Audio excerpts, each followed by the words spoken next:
Beragam topik berita hasil liputan tim redaksi kami saat lagi dapat Anda simak, namun sebelumnya dapat Anda ikuti cuplikan berita utama.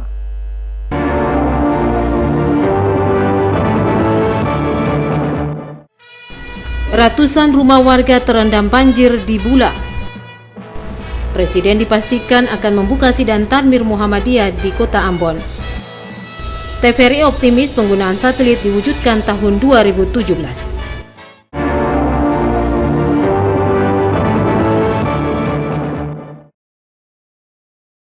Demikian cuplikan berita utama Maluku Antar Nusa malam ini, di samping sejumlah berita hasil liputan tim redaksi kami. Saya Henry Nanlohi, Maluku Antar Nusa selengkapnya.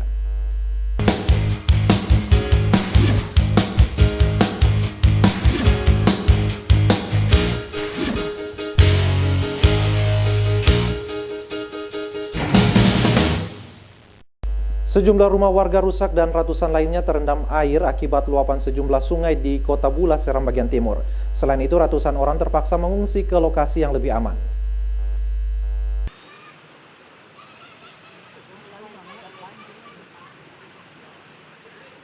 Hujan deras yang melanda Kota Bula dan sekitarnya sejak Sabtu sore mengakibatkan banjir merendam beberapa wilayah pemukiman warga, diantaranya kawasan Waigondal dan Jalan Baru. Air diperkirakan masuk ke rumah-rumah warga akibat luapan sejumlah anak sungai yang mengalir melewati Kota Bula. Selain itu, drainase yang buruk mengakibatkan air menggenangi rumah-rumah warga. Warga yang panik berupaya menyelamatkan sebagian harta benda mereka dan mengungsi ke tempat-tempat yang dianggap aman. Tahun ini saja, sudah 2 kali Kota Bula dilanda banjir. Pada Januari lalu, banjir mengakibatkan 3 anak meninggal dunia, di samping puluhan rumah lainnya terendam. Menurut warga, banjir masih terus menjadi momok bagi mereka, antara lain karena normalisasi Sungai Waigindal yang dilakukan pemerintah pasca banjir awal Januari lalu tidak maksimal. Akibatnya, air mudah meluap dan meluber hingga ke rumah-rumah warga yang tinggal di sekitar sungai.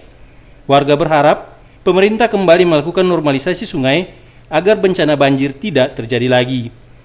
Dari Bula, Seram bagian timur, Mansur Boinau melaporkan. Warga Desa Wesamu dan Nurwe, Kecamatan Kairatu Barat, Seram bagian barat akhir pekan lalu bentrok.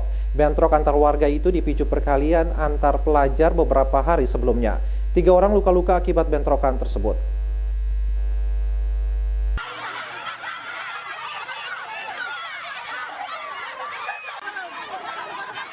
Bentrok antar warga Desa Wesamu dan Nurwe dipicu perkelahian antar siswa SMA Negeri 2 Kairatu Senin pekan lalu.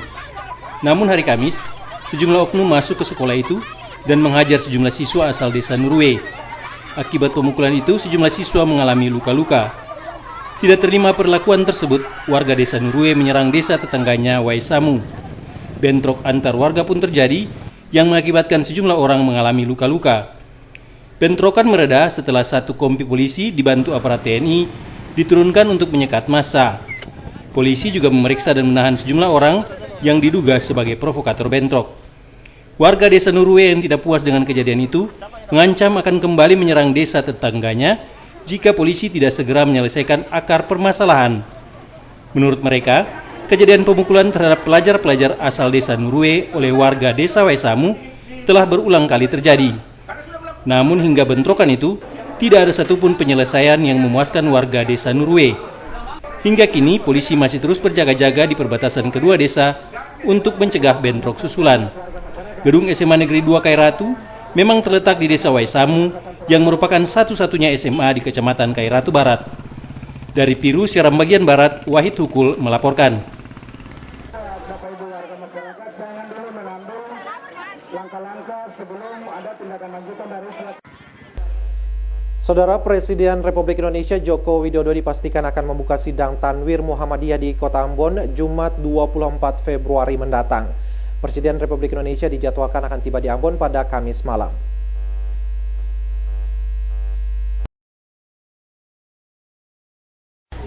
Kepastian kedatangan Presiden Republik Indonesia Joko Widodo untuk membuka sidang Tanwir Muhammadiyah di Kota Ambon terungkap dalam rapat persiapan terakhir panitia Senin pagi. Rapat persiapan akhir panitia tersebut dipimpin oleh Wakil Gubernur Maluku Said Sahu Burua selaku Ketua Panitia. Sesuai jadwal, Presiden Republik Indonesia akan tiba di Ambon pada tanggal 23 Februari 2017 pukul 19 waktu Indonesia Timur. Selain membuka sidang Tanwir Muhammadiyah, Presiden juga dijadwalkan akan mendapat gelar adat dari Latupati Maluku. Dalam kunjungan ke Ambon, Presiden juga akan didampingi sejumlah Menteri Kabinet Kerja. Pada kesempatan ini, Wakil Gubernur Maluku selaku Ketua Panitia Sidang Tanwir Muhammadiyah sangat optimis sidang Tanwir Muhammadiyah di Kota Ambon akan berlangsung sukses. Hal itu dikarenakan Maluku sudah berpengalaman melaksanakan sejumlah event nasional dan hasilnya selalu sukses. Hingga hari ini persiapan panitia sudah mencapai 90%. Sidang Tanwir Muhammadiyah di Kota Ambon akan diawali dengan pawai ta'aruf dan seminar terkait dengan pendidikan dan perikanan. Untuk seminar pendidikan dan perikanan, pembicara utama adalah Menteri Pendidikan dan Menteri Perikanan dan Kelautan RI. Frida Raiman Hamzah melaporkan. Hari ini Lembaga Penyiaran Publik TVRI Stasiun Maluku tepat menginjak usia ke-24 tahun. Kepala Subbagian Umum Pete Haspers menyatakan TVRI Stasiun Maluku mesti tampil terdepan dan profesional memberikan pelayanan kepada publik di bidang informasi pendidikan, hiburan, dan kontrol sosial. Hari ini LPP TVRI Maluku genap menginjak usia yang ke-24 tahun. Dalam memeriahkan kegiatan HUT, sebelumnya telah dilakukan sejumlah pertandingan antar seksi. Pada puncak peringatan HUT ini dilakukan upacara bendera yang dipusatkan di halaman kantor Gunung Nona. Bertindak sebagai inspektur upacara Kepala Subbagian Umum Peter Haspers. Peter Haspers dalam sambutannya menyatakan, di usia yang cukup matang TVRI Maluku selalu tampil terdepan dan profesional memberikan pelayanan kepada publik di bidang informasi, pendidikan, hiburan, dan kontrol sosial. Dalam memberikan informasi ini, TVRI berdiri netral dan independen. TVRI Maluku telah memposisikan diri sebagai pemersatu bangsa. Dalam meningkatkan pelayanan publik, dua hal yang mesti dilakukan, yaitu peningkatan kualitas dan kuantitas program acara, serta peningkatan infrastruktur studio maupun pemancar. Kepala LPP TVRI Stasiun Maluku, Akbar Sahidi, menyatakan, melalui momentum HUT ke-24, LPP TVRI Maluku akan menambah jam siaran lokal khusus di saluran digital dengan durasi 8 hingga 10 jam per hari. Penambahan jam siaran ini merupakan pengembangan dari siaran live streaming yang bersiaran 8 jam sejak Oktober 2016. Untuk menangani siaran digital ini perlu dibentuk satuan kerabat kerja khusus yang bertugas mengelola dari pagi hingga sore. Jadi memang TVRI Stasiun Maluku di hari ini genap berusia 24 tahun. Komitmen kita adalah dari tahun ke tahun terus berupaya untuk meningkatkan pelayanan publik.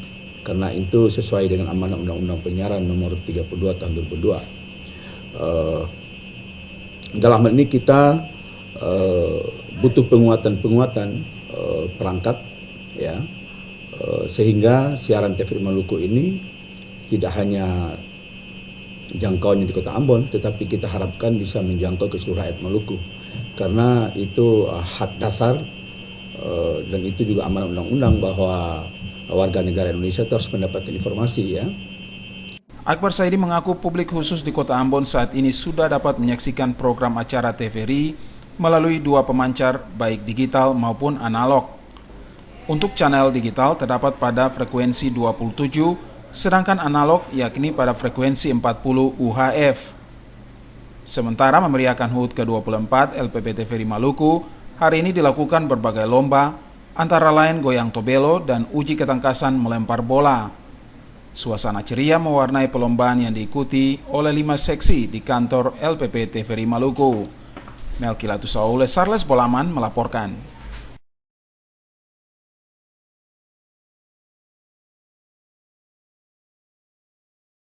Kepala LPP TVRI Stasiun Maluku Akbar Sahidi optimis TVRI Stasiun Maluku dapat melaksanakan penyiaran menggunakan satelit di tahun ini. Penggunaan satelit adalah upaya LPP TVRI Stasiun Maluku menjangkau seluruh pelosok di daerah Maluku, utamanya kawasan terluar, terdepan, dan tertinggal. Guna memperluas jangkauan siaran Lembaga Penyiaran Publik TVRI Maluku, maka penggunaan satelit menjadi media yang dibutuhkan. Menindaklanjuti usulan penggunaan satelit, pemerintah daerah telah menyurati Menteri Kominfo meminta bantuan untuk TVRI dapat bersiaran dengan menggunakan satelit. Kepala LPP TVRI Maluku Akbar Sahidi mengaku LPP TVRI berkomitmen untuk dapat menjangkau daerah-daerah terluar di Maluku, khususnya kawasan 3T, terluar, terdepan, dan tertinggal. Pemerintah melalui Badan Nasional Pengelola Perbatasan akan membantu pengadaan pemancar di 3 lokasi, antara lain Somlaki, Dobo, dan Tepa. Pemberian bantuan ini akan direalisasi pada tahun ini. Perhatian terhadap kawasan ini sejalan dengan agenda prioritas nawacita Presiden dan Wakil Presiden RI. Sudah menandatangani surat itu untuk meminta kepada Kementerian Kominfo sehingga TVRI Maluku bisa bersiaran menggunakan satelit. Dan saya juga pernah dihubungi oleh pihak Kominfo pusat ya dalam hal atau yang menangani masalah penyiaran, menanyakan apa urgensinya TVRI Maluku harus menggunakan satelit. Saya sampaikan bahwa topografi kita yang berpulau-pulau sehingga tidak ada pilihan lain, harus menggunakan satelit. Nah, kita berharap mudah-mudahan 2017 ini bisa realisasi. LPP TVRI Maluku memposisikan diri sebagai lembaga pemersatu bangsa. Lembaga ini selalu hadir memberikan pelayanan informasi kepada masyarakat yang menyentuh kepentingan publik. Hal ini mendapat apresiasi dari Komisi Penyiaran Daerah Indonesia Maluku. Kepercayaan ini pula diberikan Komisi Pemilihan Umum Provinsi Maluku kepada LPP TVRI Maluku menyiarkan berbagai debat kandidat jelang pilkada serentak yang baru selesai. Melkilatus Saule, Sarles Bolaman melaporkan.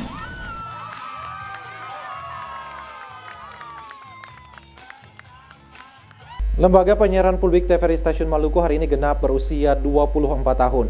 Di usianya yang ke-24 tahun itu, manajemen Lembaga Penyiaran Publik TVRI Stasiun Maluku harus terus melakukan pembenahan terhadap peralatannya sehingga dapat menyiarkan siaran yang berkualitas.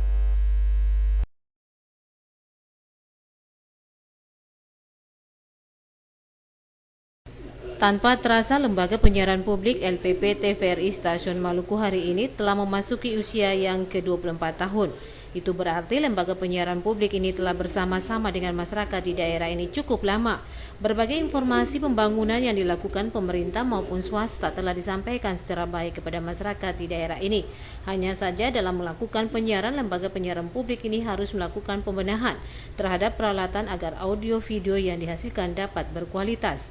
Stephen Latui Hamalo, salah satu pemirsa yang selalu menyaksikan program siaran LPP TVRI Stasiun Maluku, mengatakan secara pola TVRI Maluku sudah cukup maksimal, namun dari sisi peralatan sepertinya butuh pembenahan. Hal itu terlihat dari seringnya gangguan ketika program siaran sementara berlangsung. Bila manajemen Lembaga Penyiaran Publik TVRI Stasiun Maluku dapat membenahi peralatan saat ini dengan peralatan yang baru, dirinya yakin program siaran yang dipancarkan LPP TVRI Stasiun Maluku dapat berkualitas. TVRI Maluku telah menjadi sebuah media penyiaran yang cukup bagus dalam mewartakan berbagai perkembangan di Maluku. Walaupun kami menemui misalnya ada beberapa kendala, misalnya sound system mungkin, tapi itu saya pikir itu masalah teknis. Tapi TVRI Maluku sangat-sangat bagus dan semoga sukses bagi TVRI Maluku. Menurut Latui Hamalo, dirinya selama ini sangat antusias dengan semua program siaran yang disiarkan Lembaga Penyiaran TVRI Stasiun Maluku, terutama Maluku Antar Nusa. Karena lewat program acara itu dirinya dapat mengetahui perkembangan pembangunan yang sementara terjadi di daerah ini, terutama perkembangan dunia pendidikan. Tisko Tadini melaporkan.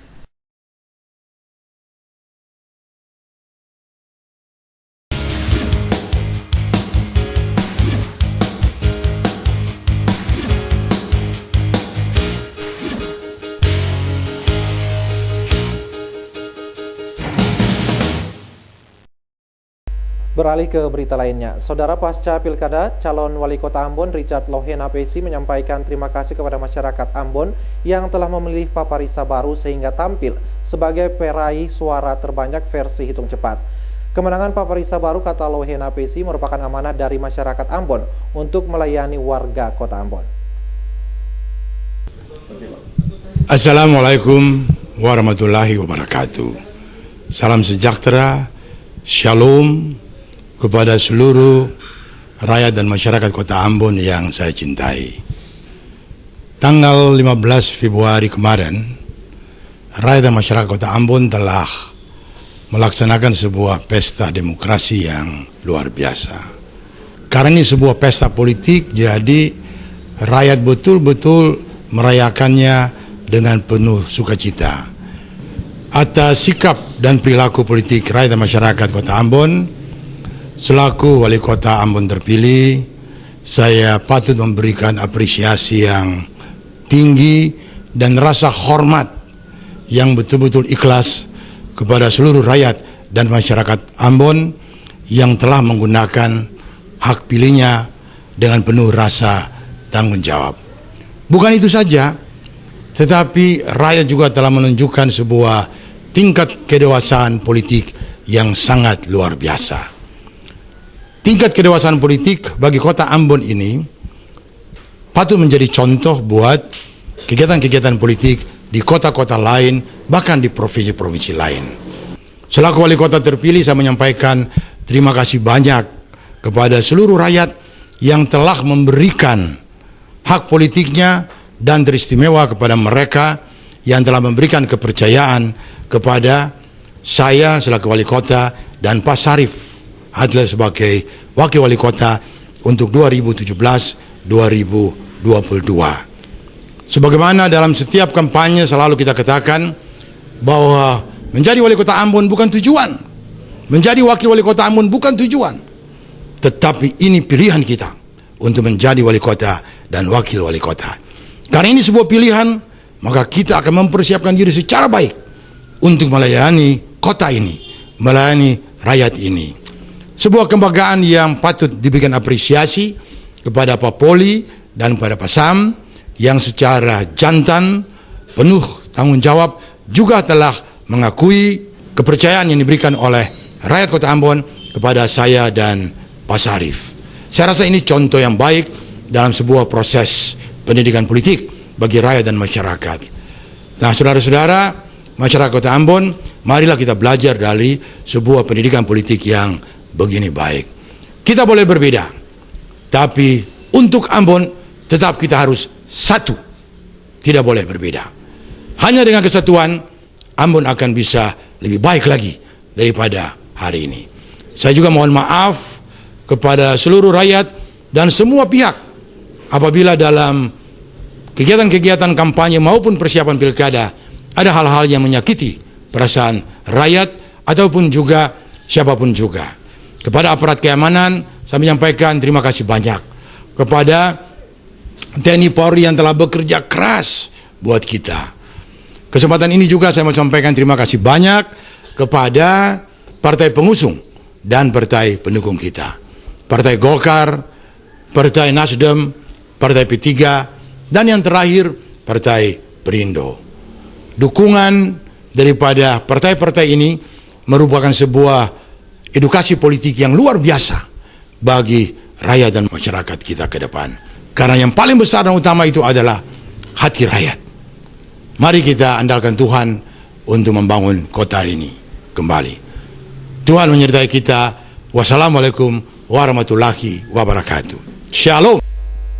Untuk membentuk dan mengembangkan model pemimpin yang berinovasi lewat diklat bukanlah proses mudah.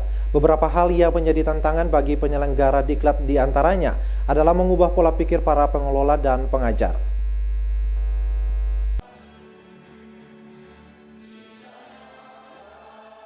Diklat kepemimpinan pola baru oleh LAN disebut sebagai reformasi sistem diklat.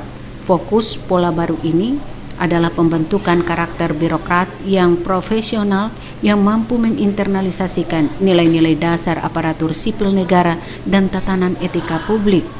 Dengannya, diklat tidak terhenti pada pembentukan kompetensi saja. Perubahan yang cukup signifikan tersebut mencakup pada materi pembelajaran yang dirancang untuk meningkatkan kemampuan kepemimpinan birokrasi di sektor publik dalam memproses perubahan di instansinya. Wakil Gubernur Maluku Seth Sahuberua saat membuka diklat PIM 3 Angkatan ke-10 tahun 2017 mengatakan kepemimpinan di sektor publik utamanya pada pemerintahan merupakan suatu hal yang krusial. Keberhasilan pemerintah dalam mewujudkan tujuan bernegara itu salah satunya ditentukan oleh kualitas pemimpin pemerintahan. Wakil Gubernur Maluku mengajak peserta Diklat PIM 3 untuk melihat kemajuan yang dicapai sejumlah negara seperti Jepang, Korea Selatan, Cina, dan India. Karenanya, Diklat PIM berupaya membentuk kompetensi kepemimpinan taktikal. Kompetensi kepemimpinan yang dibentuk dalam Diklat PIM tersebut meliputi penguatan mental kebangsaan dan integritas. Karena inti dari kompetensi kepemimpinan dalam Diklat PIM adalah membentuk pemimpin perubahan. Materi pembelajaran tidak sepenuhnya klasikal, tapi materi on-off kampus berbasis pengalaman. Penyelenggaraan Diklat Kepemimpinan tingkat 3 Angkatan 10 dilakukan evaluasi terhadap 2 aspek penilaian, yakni perencanaan inovasi dan manajemen perubahan. Diklat berlangsung 98 hari, diikuti peserta dari pemerintah Provinsi Maluku, Kabupaten Maluku Tengah, Maluku Tenggara, dan Maluku Tenggara Barat. Rahmalatu Konsina dan Junaidi Asril melaporkan.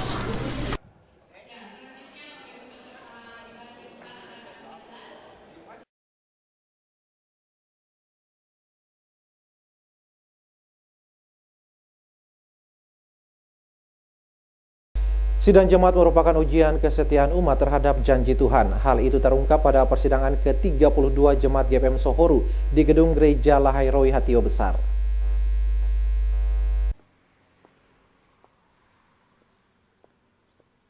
Persidangan ke-32 Jemaat GPM Sohoru Hatiwe Besar merupakan agenda tetap yang dilaksanakan setiap tahun. Sidang Jemaat GPM Sohoru Ahad pagi diawali dengan ibadah minggu. Sidang jemaat bertujuan mengevaluasi pelaksanaan program pelayanan tahun sebelumnya dan membahas anggaran pendapatan dan belanja jemaat tahun akan datang. Sekitar 100 peserta yang ikut dalam sidang ke-32 Jemaat GPM Sohoru Hatiwe Besar ini. Dalam khotbahnya, Pendeta Y. Kaimarehe STH mengajak jemaat untuk mempersembahkan pujian dan syukur kepada Allah, Kepala Gereja, yang telah menuntun jemaat Sohoru Hatiwe Besar dalam melaksanakan misi damai sejahtera. Walaupun umat lemah, tapi Tuhan tidak membiarkan jatuh. Sekalipun mereka jatuh, mereka tidak dibiarkan tergeletak. Tangan Tuhan mampu menopang dan memberi untuk hidup dan berkarya serta bertemu kembali dalam agenda tahunan persidangan jemaat tahun 2017. Persidangan jemaat sebagai event gerejawi yang penting dan strategis merupakan kewajiban konstitusional sebagaimana diatur dalam peraturan pokok GPM. Sidang ke-32 Jemaat GPM Sohoru diharapkan melahirkan keputusan dan ketetapan yang menjawab harapan dan kerinduan warga Jemaat Sohoru Hatiwe Besar. Ketua Klasis Pulau Ambon Utara Pendeta Abraham Bersabi mengatakan, sidang jemaat hendaknya dilaksanakan secara serius oleh peserta sidang. Dalam sidang jemaat, umat bergumul untuk mendapatkan suatu kepastian dari Tuhan dalam bentuk program pelayanan yang diputuskan bersama. Karenanya peran peserta sidang jemaat dalam menumbuh kembangkan pelayanan sangat diharapkan demi kemajuan pelayanan. Ketaatan kepada Tuhan Allah menjadi kekuatan besar dalam membebaskan dan menyelamatkan serta memberdayakan umat manusia. Lewat persidangan jemaat Sohoru Hatiwe Besar ke-32 ini diharapkan berbagai program dan rencana strategi jemaat ke depan dapat ditetapkan oleh peserta sidang secara paripurna. Rahmalatu Konsina dan Junaidi Asril melaporkan. Jemaat GPM Naku dalam melaksanakan amanat pelayanan gereja memberi perhatian pada sejumlah pergumulan umat, antara lain optimalisasi pendidikan formal gereja, penguatan ketahanan iman umat, dan kapasitas pelayanan.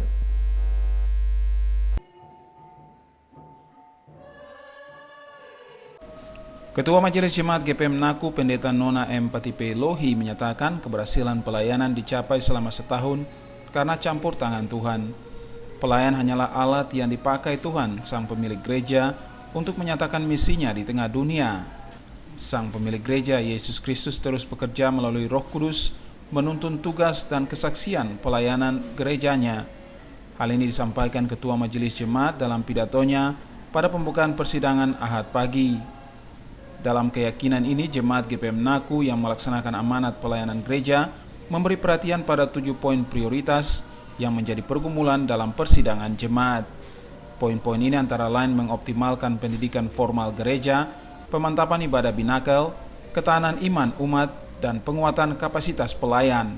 Selain 7 poin, ada sejumlah isu strategis pelayanan Jemaat GPM Naku, antara lain keadilan sosial, ekologi, dan spiritualitas pelayan dan umat.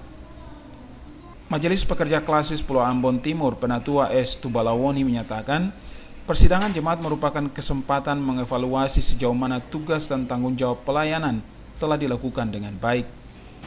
Disadari pekerjaan pelayanan ini dikerjakan dengan keterbatasan, namun secara iman, Tuhan akan melengkapi kelemahan dan keterbatasan para pelayan.